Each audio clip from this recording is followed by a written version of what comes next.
तकदीर ने मुझसे हमेशा खेल ही खेला है। हर मोड़ पर मुझे अकेला छोड़ दिया। कभी बचपन की रोशनी छीन ली, कभी माँ बाप का सहारा चुरा लिया। नमस्कार प्यारे दोस्तों, स्टोरी मग चैनल में आपका स्वागत है। किसी ने सच ही कहा है कि नीम की जड़ में चाहे कितना भी दूध डालो, उसमें मिठास कभी नहीं आ सकती, क्योंकि एक नीच इंसान अपनी नीचता कभी नहीं छोड़ता। इन चार तरह के लोगों से चाहे कितना भी प्यार कर लो, वे किसी रिश्ते को नहीं निभाते। पहला, वो आदमी जो कामी और चंचल है। दूसरा, धन का लालची इंसान। तीसरा, चापलूस व्यक्ति। और चौथा, वो पुराना दुश्मन जो तुमसे कभी चोट खा चुका हो।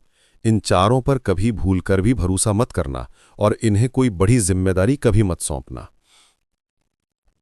बात बहुत पुरानी है, जब अमरसिंहपुर नाम का एक समृद्ध राज्य था, जहां राजा विक्रमसेन का राज चलता था। राजा विक्रमसेन बेहद घमंडी और सनकी स्वभाव का था। वो छोटी छोटी बातों पर इतना गुस्सा हो जाता कि आग की तरह जल उठता।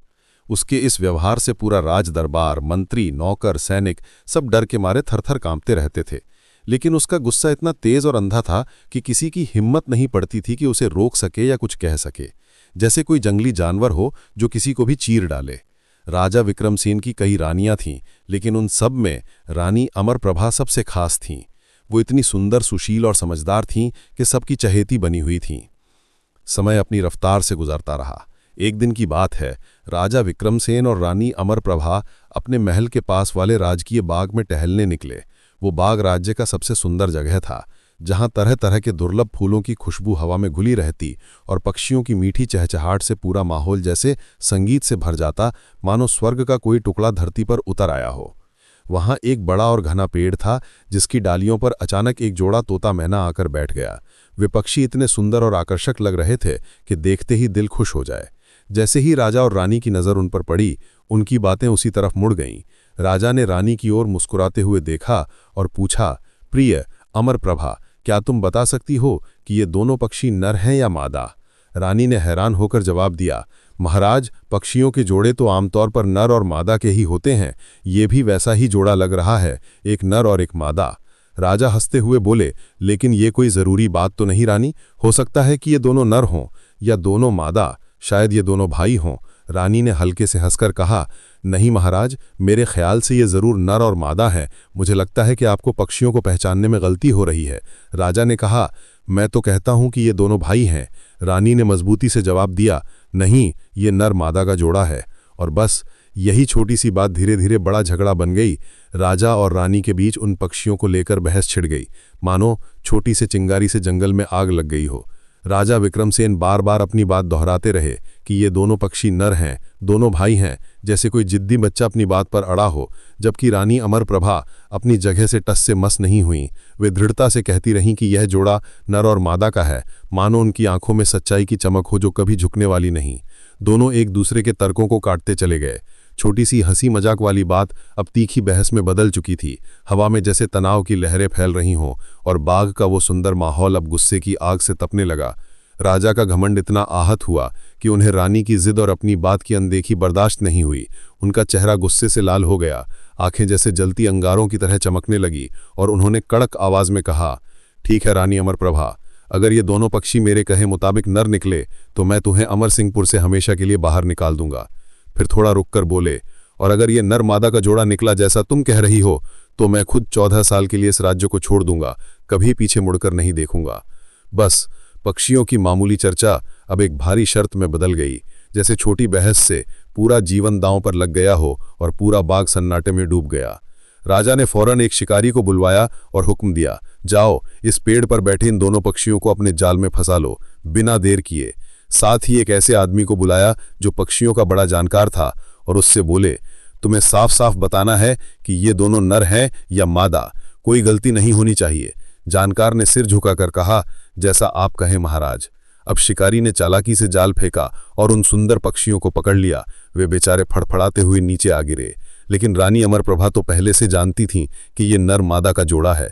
उनका दिल राजा के लिए इतना प्यार से भरा हुआ था कि वे राज्य की भलाई सोच रही थीं। सो उन्होंने बड़ी चतुराई से उस पक्षी जानकार को एक सुनसान जगह पर ले जाकर उसके हाथ में 100 चमचमाती स्वर्ण मुद्राएं थमा दीं और नरम आवाज में बोलीं, भाई, मैं अपने महाराज से बहुत प्यार करती हूँ और उनके बिना ये राज्य नहीं चल सकता। सब बिखर जाएगा। इसलिए इस शर्त में तुम राजा को जिता दो।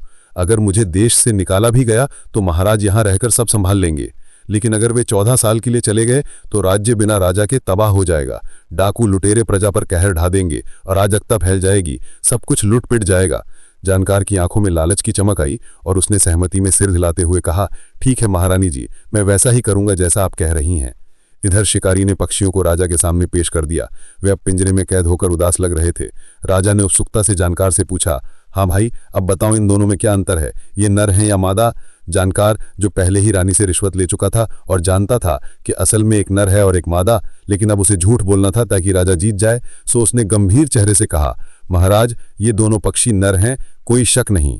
राजा को क्या पता था कि ये सब झूठ है। उनके चेहरे पर विजयी मुस्कान फैल गई, मानो उन्होंने कोई बड़ा युद्ध जीत लिया हो। राजा विक्रमसेन का चेहरा खुशी से चमक उठा, जैसे सूरज निकल आया हो। वे घमंड से फूलते हुए रानी अमरप्रभा की ओर मुड़े और कठोर आवाज में बोले, रानी, तुमने मेरी बात नहीं मानी, तुम्हारा घमंड तुम्हें ले डूबा। अब शर्त के मुताबिक तुम हार चुकी हो। आज से तुम अमर सिंहपुर की रानी नहीं रही, मैं तुम्हें देश निकाला देता हूं। रानी के पैरों तले जमीन खिसक गई। बाहर से चुप रही, मगर अंदर से दिल टुकड़े टुकड़े हो रहा था। उन्होंने सोचा था कि अपना सब कुछ कुर्बान करके राजा और राज्य को बचा रही हैं, लेकिन अब उन्हें अपने प्यारे पति से, अपने महल से, अपनी दुनिया से हमेशा के लिए अलग होना पड़ेगा।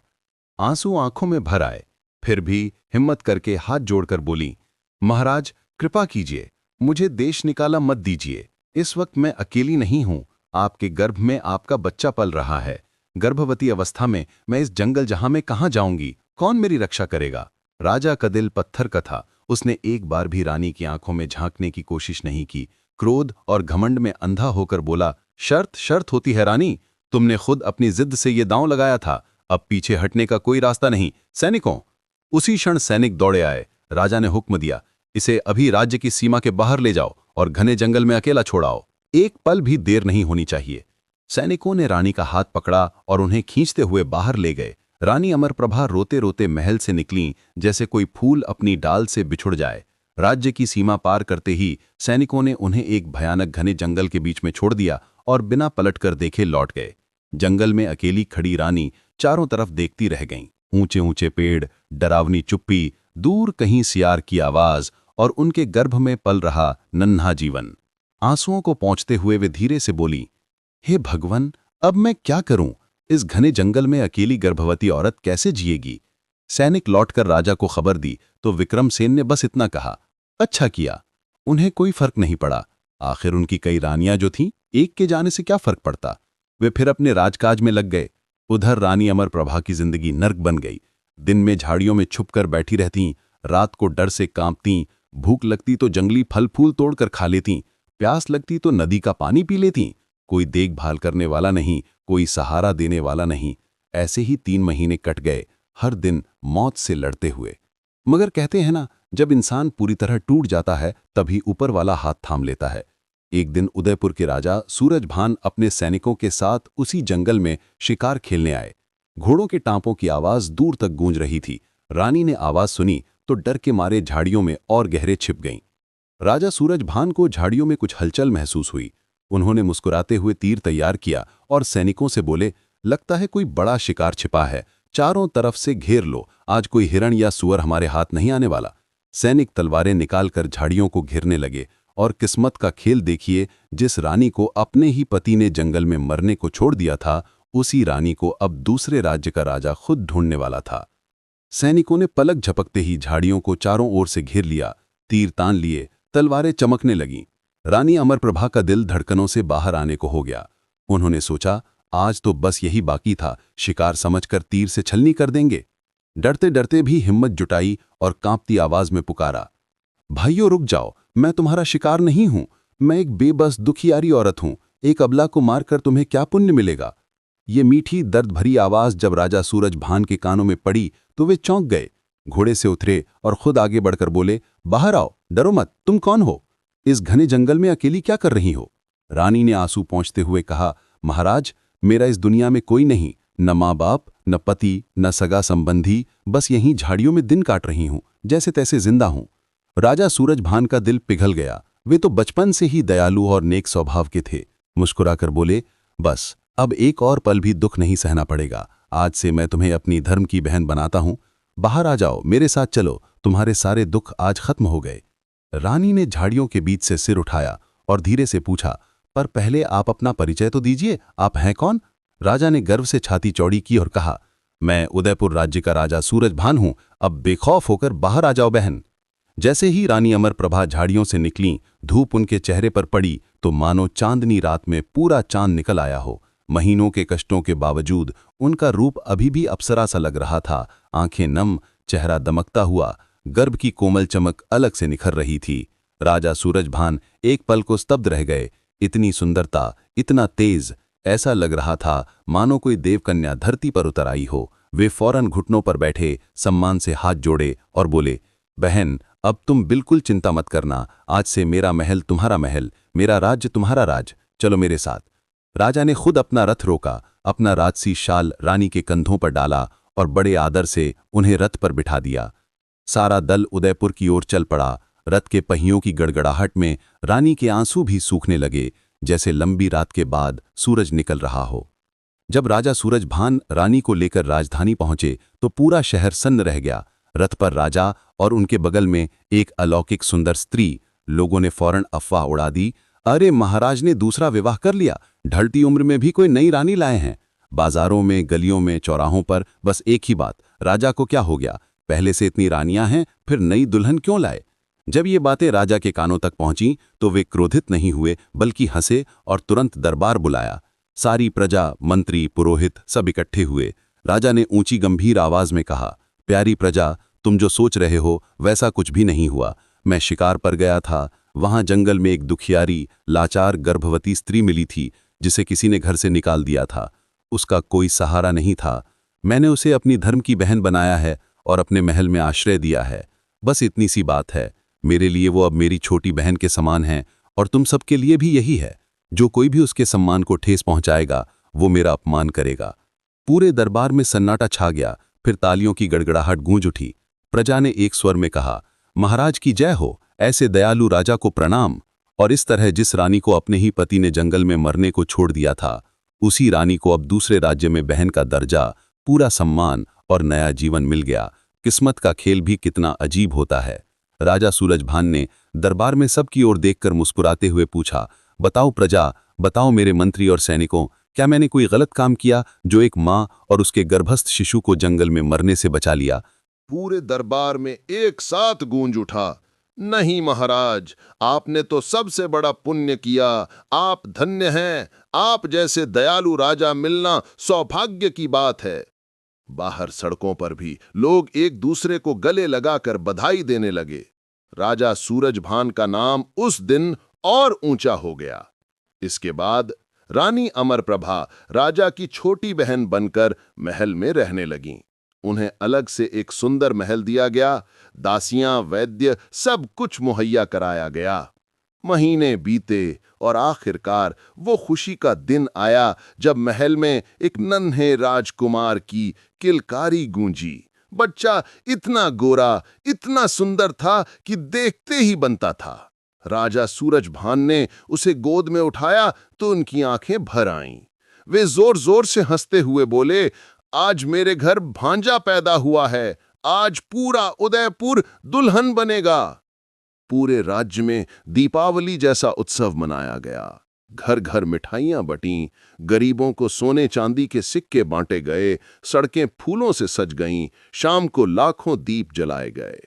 7 दिन तक नाच गाना, ढोल मंजीरे, खुशियां ही खुशियां। 8वें दिन नामकरण संस्कार का मुहूर्त था। राजा ने देश के सबसे बड़े बड़े पंडितों, ज्योतिषियों को बुलवाया। सोने के थाल में बच्चा लिटाया गया। चारों तरफ अगरबत्ती की सुगंध, मंत्रोच्चार गूंज रहा था। लेकिन जैसे जैसे पंडित नाम सुझाते, विक्रमादित्य, चंद्रगुप्त, समुद्रगुप्त, राजा का माथा सिकुड़ता जाता। उन्हें कोई नाम पसंद नहीं आ रहा था। आखिरकार उनका धैर्य टूट गया। लाल आंखें करके गरजे, बस करो ये तमाशा, कोई सही नाम नहीं बता सकते? सेनापति, इन सबको अभी जेल में डाल दो। पोथी पत्री लेकर सिर्फ समय बर्बाद करते हैं। सैनिकों ने फौरन सब ब्राह्मणों को पकड़ लिया और कारागार में ठोंस दिया। फिर राजा ने पूरे राज्य में मुनादी पिटवाई, सुनो सुनो, जो कोई मेरे भांजे का सही सबसे उत्तम नाम बताएगा उसे मुंह मांगा इनाम मिलेगा, सोना चांदी, गांव जागीर, जो चाहे। मगर अब कोई ब्राह्मण आने को तैयार नहीं था। सब डर रहे थे, कहीं नाम पसंद ना आया तो जेल हो जाएगी। ठीक उसी समय पड़ोस के नगर से एक बहुत बूढ़ा ब्राह्मण उदयपुर की ओर पैदल चले आ रहे थे। सफेद दाढ़ी, झुकती कमर, मगर आंखों में गजब का तेज। रास्ते में राजा के सैनिकों ने उन्हें देखा तो आपस में फुसफुसाए, ये बाबा तो बहुत पुराने और विद्वान लगते हैं, चलो इन्हें ले चलते हैं, शायद इन्होंने सही नाम बता दिया तो हमारा भी उद्धार हो जाए। सैनिक दौड़े गए और बड़े आदर से बोले, बाबा, महाराज के यहां भांजा पैदा हुआ है, नामकरण करना है, चलिए हमारे साथ। बस इतना ध्यान रखिएगा कि अब तक कई पंडित जेल जा चुके हैं, कोई सही नाम नहीं बता पाया। बूढ़े ब्राह्मण ने शांत मुस्कान बिखेरी और बोले, चलो बेटा, भगवान की मर्जी, मैं चलता हूं। जब वे दरबार में पहुंचे तो राजा सूरजभान ने दूर से ही देख लिया। फौरन उठकर खड़े हो गए, खुद आगे बढ़े, बाबा को गले लगाया, सोने का आसन दिया और बड़े प्रेम से बोले, ब्राह्मण देव, आपका स्वागत है। मेरी बहन का बेटा पैदा हुआ है, मेरे लिए ये दुनिया का सबसे कीमती बच्चा है। आप ही इसका सही नाम बताइए, जो इसके भाग्य को चमकाए, जो इसके जीवन को महान बनाए। बूढ़े ब्राह्मण ने बच्चे को गोद में लिया, प्यार से देखा, फिर अपनी पुरानी पोथी खोली। कुछ देर तक मंत्र पढ़ते रहे, नक्षत्र देखते रहे, होंठ हिलते रहे। फिर एक गहरी सांस लेकर मुस्कुराते हुए बोले, महाराज, इस बालक का नाम होगा वीरवर, वीरवर सिंह। राजा की आंखें चमक उठीं। वो नाम सुनते ही उनके रोंगटे खड़े हो गए। वे जोर से चिल्लाए, वीरवर, हां, यही नाम।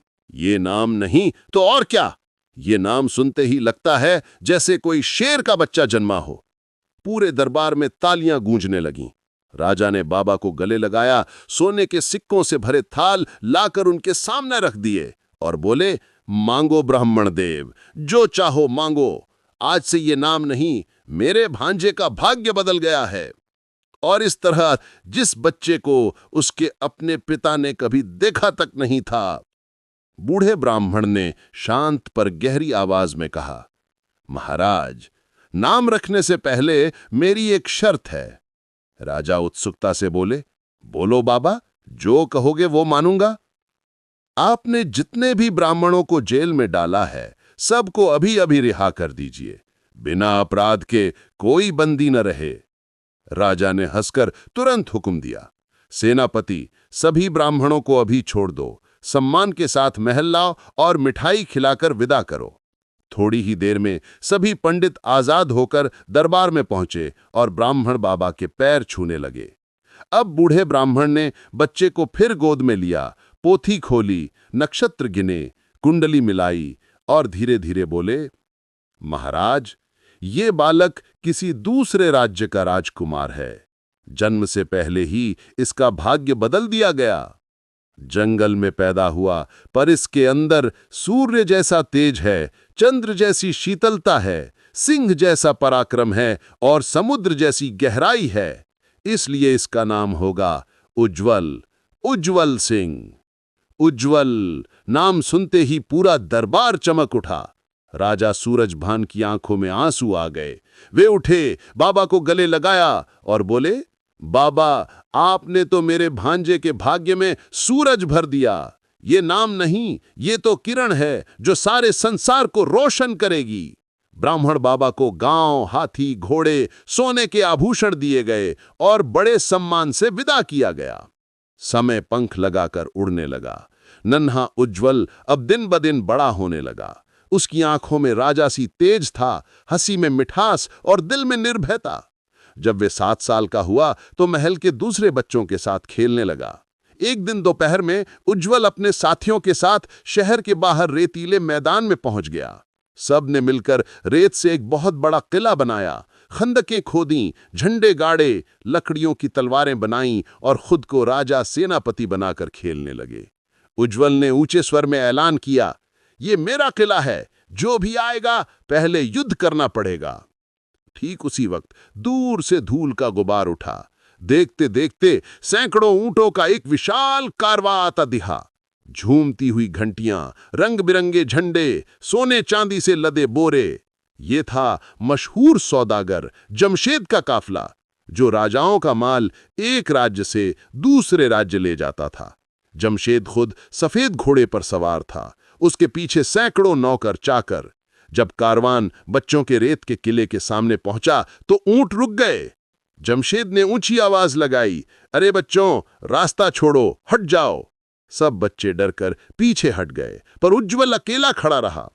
उसने छोटी सी तलवार आगे की और चिल्लाया, ये हमारा किला है, तुम कौन हो जो हमारे राज्य पर चढ़ाई कर रहे हो?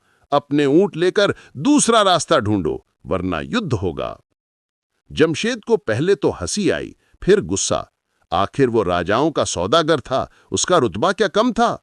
उसने घोड़े से उतरकर डांटते हुए कहा, अरे नन्हे जिद्दी, मेरा रास्ता रोकता है? चल हट, नहीं तो ऊंटों से कुचलवा दूंगा। उज्ज्वल ने एक कदम भी पीछे नहीं हटाया।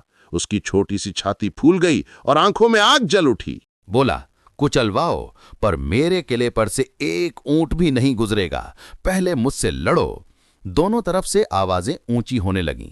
सौदागर के नौकर आगे बढ़े, बच्चे डरकर रोने लगे, पर उज्ज्वल अडिग खड़ा रहा।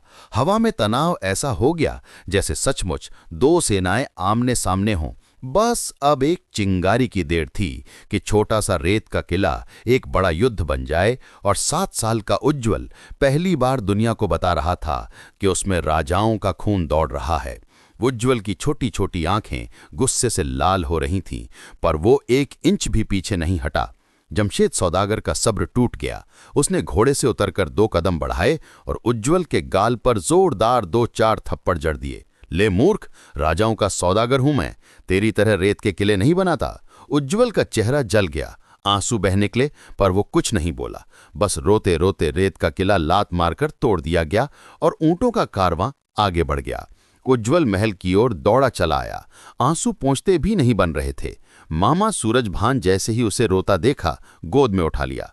उज्ज्वल हिचकियां लेते हुए बोला, मामा जी, मैं बाहर रेत का किला बना रहा था। एक बहुत बड़ा सौदागर आया, नाम बताया जमशेद। उसने हमारा किला तोड़वा दिया और मुझे बहुत मारा। देखो, गाल अभी भी जल रहा है। राजा सूरजभान का चेहरा पल में आग हो गया। उनकी आंखों में वही पुराना पराक्रम चमक उठा। उन्होंने उज्ज्वल को प्यार से गले लगाया और गरज कर बोले, मेरा भांजा रोएगा और मैं चुप रहूंगा? चिंता मत करो पुत्र, आज उस सौदागर को पता चलेगा कि उदयपुर का राजा किसका मामा है। तुरंत घोड़ा मंगवाया, 100 चुने हुए सैनिकों को साथ लिया और धूल उड़ाते हुए उसी रास्ते पर चल पड़े। इधर जमशेद सौदागर अपना कारवां लेकर आगे बढ़ ही रहा था कि दूर से ढोल लगाड़े और घोड़ों की टांपें सुनाई दीं। उसने देखा राजा सूरजभान खुद तलवार लहराते हुए पूरी सेना लेकर आ रहे हैं। सौदागर के होश उड़ गए, उसके नौकर भागने लगे, ऊंट डर कर इधर उधर हो गए। राजा की सेना ने कारवां को चारों तरफ से घेर लिया और तलवारें चमकने लगीं। जमशेद घबराकर घोड़े से उतरा, हाथ जोड़कर दौड़ता हुआ राजा के सामने पहुंचा और घुटनों पर गिर पड़ा। महाराज, हम तो गरीब सौदागर हैं, हमने क्या गुनाह किया? आप राजा हैं, हम पर हमला क्यों? राजा ने घोड़े से उतरे बिना गरजती आवाज में कहा, सौदागर, तूने मेरे भांजे को हाथ उठाया, जिसे मैं अपनी आंखों का तारा मानकर पाल रहा हूं, उस नन्हे बच्चे के गाल पर थप्पड़ मारा। आज तुझे छोड़ूंगा नहीं। जमशेद का चेहरा सफेद पड़ गया। वो बार बार माथा टेकते हुए रोने लगा। महाराज, मुझसे बहुत बड़ी भूल हो गई। मुझे क्या पता था कि वो आपका भांजा है। मैंने तो बस रास्ता मांगा था। कसम से मैं अंधा हूं जो उसे पहचान न सका। क्षमा करें महाराज, क्षमा करें। राजा अभी भी गुस्से में थे। जमशेद ने फौरन अपने नौकर को इशारा किया। एक के बाद एक 10 बड़े बड़े संदूक लाए गए। जब खोले गए तो चमचमाती 1 लाख अशर्फियां चांदनी की तरह चमक उठीं। जमशेद बोला, महाराज, ये सारी दौलत आपकी। मेरे बच्चे की तरह मेरे भांजे को मारने की सजा यही है। बस एक बार माफ कर दीजिए। राजा की आंखें ठंडी हुईं। उन्होंने मुस्कुराकर अशर्फियां स्वीकार कीं और सौदागर को उठाया। चल, अब माफ किया, मेरे महल चल, मेरे भांजे से खुद माफी मांग। महल पहुंचते ही राजा ने उज्ज्वल को बुलाया। जमशेद घुटनों पर बैठ गया और उज्ज्वल के सामने हाथ जोड़कर बोला, बेटा, मुझे माफ कर दो, मैंने गलती की। ये लो तुम्हारे लिए खिलौने, मिठाइयां और एक छोटा सा ऊंट का बच्चा भी लाया हूं। उज्ज्वल पहले तो शर्माया, फिर हंस पड़ा और सौदागर को गले लगा लिया। राजा ने जमशेद को पूरा नगर घुमाया। बाजार, बाग, झीलें, मंदिर, दोनों हंसते बातें करते अच्छे मित्र बन गए। जमशेद कई दिन महल में ही रुका। एक शाम जब वो बगीचे में टहल रहा था, तभी उसकी नज़र रानी अमरप्रभा पर पड़ी। रानी बालकनी में खड़ी उज्ज्वल को कुछ खिलाती हुई मुस्कुरा रही थीं। शाम की सुनहरी रोशनी में उनका चेहरा ऐसा लग रहा था मानो कोई अप्सरा धरती पर उतर आई हो। जमशेद का दिल धक से रह गया। वो मन ही मन बड़बड़ाया, वाह, इतनी सुंदर स्त्री मैंने आज तक नहीं देखी। ये मेरी पत्नी होती तो क्या बात थी। अगले दिन उसने बड़े हिचकिचाते हुए राजा से पूछा, महाराज, वो जो बालकनी में खड़ी सुंदर स्त्री थीं, वो कौन है? राजा ने गर्व से मुस्कुराते हुए कहा, वो मेरी छोटी बहन अमरप्रभा हैं, और जिस बच्चे को तुमने मारा था वो इसी का बेटा उज्ज्वल है। मेरी बहन का कोई सहारा नहीं था, मैंने उसे अपना लिया। मेरे लिए वो बहन भी है और माँ भी। जमशेद बाहर से हंसता रहा, पर अंदर से उसकी नीयत डोल गई। लालच और मोह की आग उसके दिल में धीरे धीरे सुलगने लगी और किस्मत का एक नया खेल शुरू होने वाला था, जिसे न राजा जानता था, न रानी, और न ही नन्हा उज्ज्वल। जमशेद सौदागर ने राजा से मुस्कुराते हुए कहा, महाराज, आपने तो मुझे इतना बड़ा मान दिया, अब जब वो आपकी बहन हैं तो मेरी भी बहन हुई। मुझे उनसे मिलकर उनके बेटे की गलती के लिए पैर छूकर माफी मांगनी चाहिए। राजा ने हंसकर इजाजत दे दी। अगली सुबह ही जमशेद फूलों का गुलदस्ता और मिठाइयों की ट्रे लेकर रानी अमरप्रभा के महल में पहुंच गए। हाथ जोड़कर बोले, बहन जी, मुझसे बहुत बड़ी गलती हो गई। आपके लाल पर हाथ उठाया, ये पाप मेरे सर पर है। कृपया करके मुझे माफ कर दीजिए, वरना मैं जीते जी मर जाऊंगा। रानी अमरप्रभा का स्वभाव तो पहले से ही कोमल था। उन्होंने मुस्कुराकर कहा, सौदागर जी, जो हो गया सो हो गया। मेरे दिल में आपके लिए कोई मैल नहीं। आप मेरे भाई समान हैं, अब इसे भूल जाइए। अगले ही दिन जमशेद ने एक अनमोल हार मंगवाया, 9 लाख का हीरो मोतियों का हार, जो रानी को देखते ही बनता था। हाथ जोड़कर पेश किया और बोला, बहन, आज से आप मेरी भी छोटी बहन हैं। ये छोटा सा उपहार कृपया स्वीकार करें, ये मेरे दिल की खुशी है। रानी ने पहले तो मना किया, पर बार बार अनुरोध करने पर हंसकर स्वीकार कर लिया। उन्हें लगा कि सौदागर सचमुच उन्हें बहन मानता है।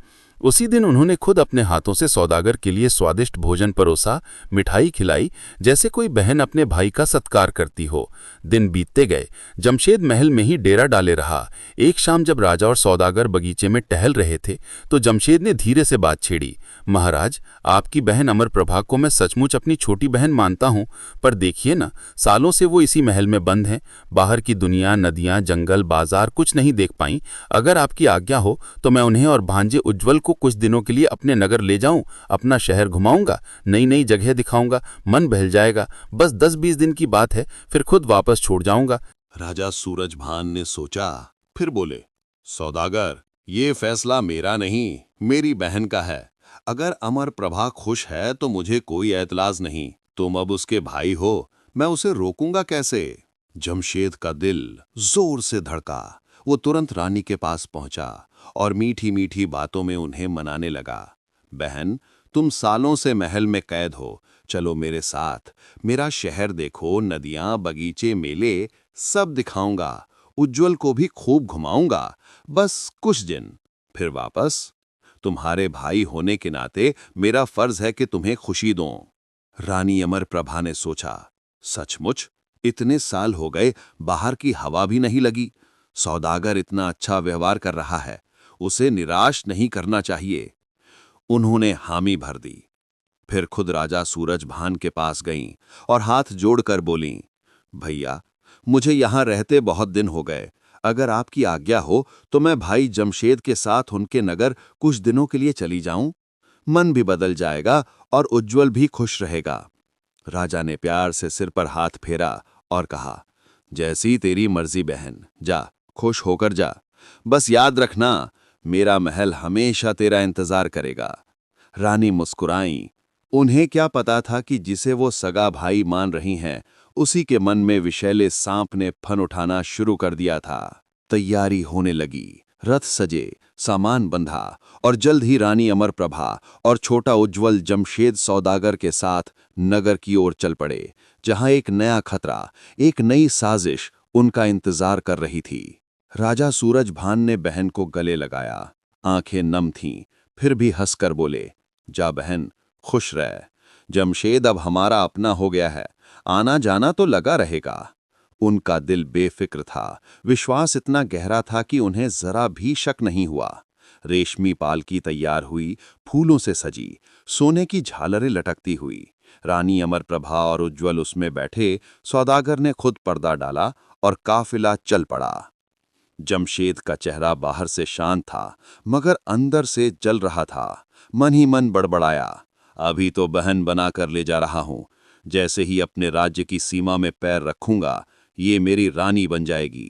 दुनिया की सबसे सुंदर औरत मेरी होगी। काफिले को देखकर ही लगता था कि कोई राजसी बारात जा रही हो। सैकड़ों ऊंट, घोड़े, सैनिक, नौकर। जमशेद ने अपने मुख्य नौकर को पास बुलाया और फुसफुसाकर हुक्म दिया, आज सूर्य ढलने से पहले उदयपुर की सीमा पार करनी है। एक पल भी रुकना मत। जितनी तेजी से चल सको चलो। घंटियां जोर जोर से बजने लगीं, ऊंट दौड़ने लगे, धूल का गुबार उठता चला गया। पूरा दिन बिना रुके चलते रहे और शाम ढलते ढलते वे उदयपुर राज्य की सीमा से बाहर दूसरे राज्य में पहुंच गए। जंगल के किनारे एक सुनसान, सुरक्षित जगह पर जमशेद ने डेरा डलवाया। बड़े बड़े तंबू गाड़े गए, मशालें चलाईं, चारों तरफ पहरेदार तैनात। रानी अमरप्रभा के लिए अलग रेशमी तंबू, उज्ज्वल के लिए छोटा सा रंग बिरंगा तंबू। रात का खाना परोसा गया। रानी ने उज्ज्वल को सुलाया और खुद थक कर सो गईं। आधी रात बीती, चारों तरफ सन्नाटा, सिर्फ जंगली जानवरों की आवाजें और मशालों की चटकन। जमशेद सौदागर अपनी कोठरी में करवटें बदल रहा था। रानी का चेहरा, उनकी मुस्कान, उनकी कमर की लचक, सब कुछ आंखों के आगे घूम रहा था। आखिरकार उसकी बुरी नीयत हावी हो गई। वो चुपके से उठा, तलवार कमर में खोसी और रानी के तंबू की ओर बढ़ा। पांव की आहट जैसे कोई सांप रेंग रहा हो। तंबू का पर्दा हल्के से हटा। अंदर मंद दिए की रोशनी में रानी सोई हुई थी। चेहरा चांद जैसा चमक रहा था। जमशेद की सांसें तेज हो गईं, आंखें लालच से जल उठीं। तभी उसके पांव के नीचे एक सूखी टहनी चटकी। रानी की नींद उचट गई। वो घबराकर उठकर बैठीं और जैसे ही नजर सौदागर पर पड़ी, उनका खून जम गया। भैया, इतनी रात गई यहां? उनकी आवाज कांप रही थी। जमशेद ने घिनौनी हंसी हंसी और धीरे से बोला, रानी, अब ये भैया भैया बंद करो। आज से तुम मेरी हो, मेरी पत्नी। जिस दिन से तुम्हें देखा है, दिलो दिमाग पर सिर्फ तुम छा गई हो। बहन का नाटक सिर्फ तुम्हें यहां लाने के लिए था। अब कोई नहीं बचा सकता तुम्हें। रानी अमरप्रभा का चेहरा पहले सफेद पड़ा, फिर क्रोध से लाल हो गया। आंखें आग की तरह जल उठीं। उन्होंने कंबल फेंका और पूरी ताकत से चिल्लाईं, नीच, धोखेबाज, तूने मेरे भाई के विश्वास को कलंकित किया। मेरे बच्चे के सामने ऐसी गंदी नीयत, भगवान तुझे कभी माफ नहीं करेगा। उनकी आवाज रात के सन्नाटे को चीरती हुई दूर तक गूंज गई। बाहर पहरेदार चौंके। उज्ज्वल की नींद खुली और उस सुनसान जंगल में एक नई आग सुलगने लगी, ऐसी आग जो आने वाले दिनों में पूरी दुनिया को जला डालने वाली थी। रानी अमरप्रभा ने फौरन अपनी कमर से चमचमाती खड्ग निकाली, दोनों हाथों से पकड़कर सौदागर की ओर तानी और गरज कर बोली, एक कदम और आगे बढ़ाया तो ये खड्ग तेरी गर्दन पर होगा और फिर मैं खुद भी अपने प्राण त्याग दूंगी। नीच, धोखेबाज, मेरे भाई ने तुझ पर विश्वास किया, ये उसकी सबसे बड़ी भूल थी। याद रख, नीम की जड़ में चाहे 100 मन दूध डाल लो, मिठास नहीं आएगी। नीच कभी नहीं सुधरता।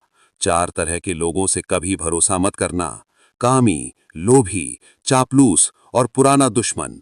तू इन चारों का मिश्रण है। सौदागर पहली बार डरा। रानी का जलता हुआ चेहरा, खड्ग की चमक देखकर उसका हौसला टूट गया। फिर भी लालच नहीं छूटा। वो पीछे हटता हुआ फुसफुसाया, अच्छा, आज नहीं मानी तो कोई बात नहीं, लेकिन अब तू मेरी कैद में है। जिंदगी भर चक्की पीसेगी, मेरे महल की सबसे निचली कोठरी में सड़ती रहेगी। रानी ने खड्ग ऊंचा रखते हुए कहा, तेरी हर सजा मंजूर, पर तेरी औरत बनकर एक पल भी नहीं जीऊंगी। पूरी रात दोनों में तीखी बहस होती रही। सौदागर मनाता रहा, रानी डांटती रहीं। सुबह की पहली किरण निकली तो जमशेद क्रोध से कांपते हुआ अपने तंबू में लौट गया। उसने हुक्म दिया, सब सामान बांधो, आज पूरा दिन चलना है, बिना रुके। काफिला फिर चल पड़ा और शाम तक जमशेद अपने शहर पहुंच गया। उसका महल किसी राजमहल से कम नहीं था। ऊंची दीवारें, सोने के मेहराब, हीरों की झालरें, पर दिल काला था। उसने रानी अमरप्रभा को सबसे अंधेरी कोठरी में कैद करवा दिया। दिन भर भारी पत्थर की चक्की पीटने का काम, रात को लोहे की जंजीरें। छोटे उज्ज्वल से भी जंगल में गाय भैंस चराने का काम लिया जाता। धूप बारिश में मार खाता, थका हारा लौटता। उज्ज्वल के नन्हे दिल में आग सुलग रही थी, एक दिन इस नीच को मार डालूंगा। जमशेद भी यही सोचता था कि लड़का बड़ा होकर बदला लेगा। एक दिन उसने उज्ज्वल को बुलाया, मीठी मुस्कान बिखेरी और बोला, बेटा आज मेरे साथ भोजन करो, मैं अपने हाथों से तुम्हें सबसे स्वादिष्ट व्यंजन खिलाऊंगा। उज्ज्वल को लगा आज कोई नया खेल है, खुशी खुशी बैठ गया, पर सौदागर ने भोजन में घातक विष मिला दिया था। उज्ज्वल ने 2 कौर खाए और अचानक आंखें पलट गई, शरीर ढीला पड़ गया। 7 साल का मासूम बेहोश होकर गिर पड़ा। जमशेद ने उसे पुरानी चटाई में लपेटा, घोड़े पर बांधा और रात के अंधेरे में दूर जंगल में फेंक आया। मन ही मन बड़बड़ाया, अब शेर भालू तुझे खा जाएंगे, मेरे रास्ते का कांटा साफ। पर विधाता को कुछ और मंजूर था।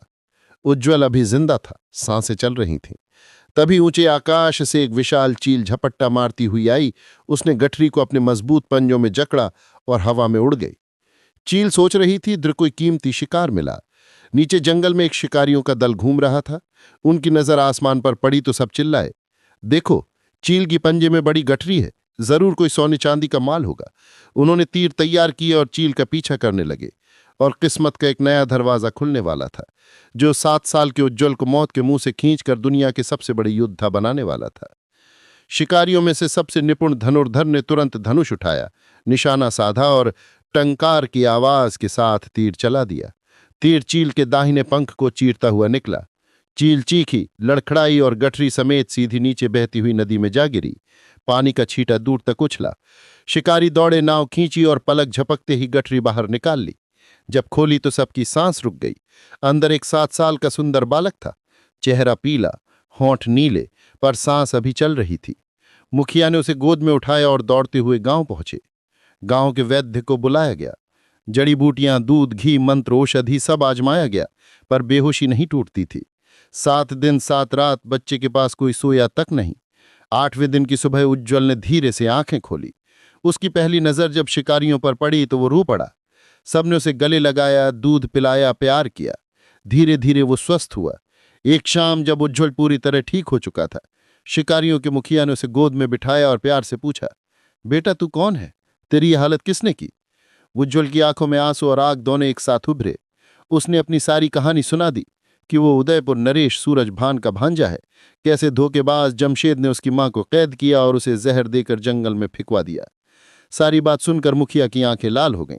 उसने उज्ज्वल का माथा चूमा और गरज कर बोला, बेटा अब तो हमारा बेटा है, उस नीच सौदागर को हम जिंदा नहीं छोड़ेंगे, बस उसका नाम पता बता। उज्ज्वल ने सब बता दिया। मुखिया ने अपने सबसे बहादुर 25 साथियों को तैयार किए, हथियार साफ किए और उज्ज्वल को साथ लेकर जमशेद के शहर की ओर चल पड़े। इधर जमशेद सौदागर मन ही मन फूला नहीं समा रहा था। वो सोचता था अब रास्ते का कांटा साफ, अब रानी एक न एक दिन मेरे आगे झुकेगी ही। उसने हुक्म दिया कि रानी से दिन रात चक्की पिसवाई जाए, खाने को सूखी रोटी और पानी। रानी अमरप्रभा की हालत देखकर तरस आता था। सुंदर चेहरा मुरझाया हुआ, हाथों में छाले, पर आंखों में अभी भी राजसी तेज। उधर उदयपुर में राजा सूरजभान बेचैन हो रहे थे। 3 महीने से ज्यादा हो गए, बहन का कोई पता नहीं। एक दिन अचानक घोड़ा मंगवाया और अकेले ही जमशेद के शहर की ओर चल पड़े। रास्ते में धूल उड़ाते हुए जा रहे थे और ठीक उसी मोड़ पर जहां 2 रास्ते मिलते थे, राजा सूरजभान की नजर शिकारियों के दल पर पड़ी तो उन्होंने उज्ज्वल को बीच में देखा तो समझे अपहरण हो रहा है। क्रोध से आग हो गए, धनुष उठाया और मुखिया पर तीर छोड़ दिया। उज्ज्वल चीखा, मामा जी रुकिए, और दौड़ता हुआ उनके घोड़े के सामने आ गया। राजा सूरजभान घोड़े से उतरे, उज्ज्वल को गले लगा लिया, आंसू बहने लगे। उज्ज्वल हांफते हुए बोला, मामा जी ये मेरे रक्षक हैं, इन्हीं ने मुझे मौत के मुंह से बचाया था। उस दुष्ट जमशेद ने मुझे जहर देकर जंगल में फेंकवा दिया था। मां अभी भी उसी नीच की कैद में है। राजा सूरजभान की आंखें लाल हो गईं। उन्होंने तलवार निकाली और गरज कर बोले, अब जमशेद का अंत निश्चित है, चलो आज उसी के शहर में उसका खेल खत्म करते हैं। शिकारी, राजा और उज्ज्वल सब एक साथ आगे बढ़े। अब वो छोटा बालक नहीं रहा था जो रेत का किला बनाता था। अब उसके कंधों पर मां को बचाने और बदला लेने की जिम्मेदारी थी। और दूर शहर की ऊंची दीवारें दिखने लगी थीं, जहां एक मां कैद में रो रही थी और एक नीच सौदागर अभी भी अपने सपने देख रहा था, पर अब उसके अंत का समय बहुत करीब आ चुका था। राजा सूरजभान ने शिकारियों के मुखिया के पैर छुए और गला भरकर बोले, मित्र मुझे माफ करो, मैंने तुम्हें लुटेरा समझ लिया था। मेरे भांजे को देखकर आंखों पर पर्दा पड़ गया था। मुखिया ने राजा को गले लगाया और हंसकर कहा, महाराज दिल पर मत लो, हम भी तो उसी नीच जमशेद को सबक सिखाने जा रहे थे। अब साथ चलो, आज उसका अंतिम दिन है। सबने एक दूसरे को गले लगाया और घोड़ों पर सवार होकर शहर की ओर बढ़ चले। इधर अमर सिंहपुर में राजा विक्रमसेन रात दिन पछता रहे थे। महल सूना लगता था, रानियां थीं पर दिल खाली। वे अक्सर अकेले में बड़बड़ाते, मैंने अमर प्रभा को निकाल तो दिया, पर उसके बाद कोई संतान नहीं हुई। मेरा वंश ही खत्म हो जाएगा। काश वो वापस आ जाती, काश मैं उसे एक बार फिर देख पाता। पछतावे की आग में जलते हुए भी उन्हें क्या पता था कि उनकी रानी अभी जीवित है और कितनी यातनाएं झेल रही है। उसी दिन व्यापार के एक काम से राजा विक्रमसेन को जमशेद सौदागर के शहर जाना था। वे राजसी ठाट बांट के साथ पहुंचे। जमशेद ने फूलों की वर्षा करवाई, सोने के सिंहासन पर बिठाया, इत्र छिड़का, बड़ा आदर सत्कार किया। दोनों सभा में बैठकर व्यापार की बातें कर रहे थे। जमशेद को जरा भी अंदाजा नहीं था कि जिस औरत को वो कोठरी में कैद करके रखे है वो इसी राजा की पत्नी है। विक्रमसेन को भी कहाँ पता था कि उनकी रानी यहीं सांसें ले रही हैं। तभी सभा के दरवाजे जोर से खुलने की आवाज हुई। धूल से सने तलवारें चमकाते राजा सूरजभान, शिकारी मुखिया और छोटा उज्ज्वल अंदर घुस आए। सूरजभान ने गरज कर कहा, जमशेद, आज तेरा अंत है। मेरी बहन को कैद करके, मेरे भांजे को जहर देकर तूने जो अत्याचार किए उनका हिसाब आज चुकाना पड़ेगा। जमशेद का चेहरा सफेद पड़ गया। उज्ज्वल को जिंदा देखकर उसकी आंखें बाहर निकल आईं। वो सिंहासन पर सिकुड़ कर रह गया, बोलते ही नहीं बना। तभी राजा विक्रमसेन चौंके। उन्होंने सूरजभान को रोका और गंभीर स्वर में कहा, महाराज सूरजभान, ये जमशेद मेरा पुराना मित्र है। व्यापार में कई बार इसने मेरी सहायता की है। आप इसे मारना क्यों चाहते हैं? क्या अपराध किया इसने? राजा सूरजभान ने गहरी सांस ली, उज्ज्वल को आगे से आगे किया और विक्रमसेन को पूरा किस्सा सुना दिया। महाराज विक्रमसेन, ये नीच आपकी ही रानी अमर प्रभा को 3 महीने से कैद करके रखे है, यातनाएं दे रहा है, चक्की पिसवा रहा है। ये बालक आपका अपना बेटा उज्ज्वल है, जिसे इसने जहर देकर जंगल में फिंकवा दिया था। मेरी धर्म बहन और आपका अपना खून इस दुष्ट की कैद में रो रहा है। विक्रमसेन की आंखें फटी रह गईं। उनका चेहरा पहले सफेद पड़ा, फिर क्रोध से लाल। तलवार खनकी और वे सिंहासन से कूदकर जमशेद के सामने जा खड़े हुए। उनकी आवाज कांप रही थी, जमशेद, तूने मेरी अमर प्रभा को कैद किया, मेरे बेटे को मारने की कोशिश की, आज तेरा अंत मेरे हाथों होगा। जमशेद घुटनों पर गिर पड़ा, रोने चिल्लाने लगा, पर अब किसी की दया काम नहीं आने वाली थी। सभा में चारों तरफ तलवारें चमकने लगीं और न्याय का समय आ चुका था। राजा सूरजभान ने विक्रमसेन की ओर मुड़कर पूरी कहानी दोहराई। महाराज, एक बार मैं जंगल में शिकार खेलने गया था। वहां मुझे एक गर्भवती लाचार स्त्री मिली। मैंने उसे अपनी धर्म बहन बनाकर महल लाया। इसी जमशेद से मेरी मित्रता थी, इसलिए मैंने उसे भी मेरी बहन बताया।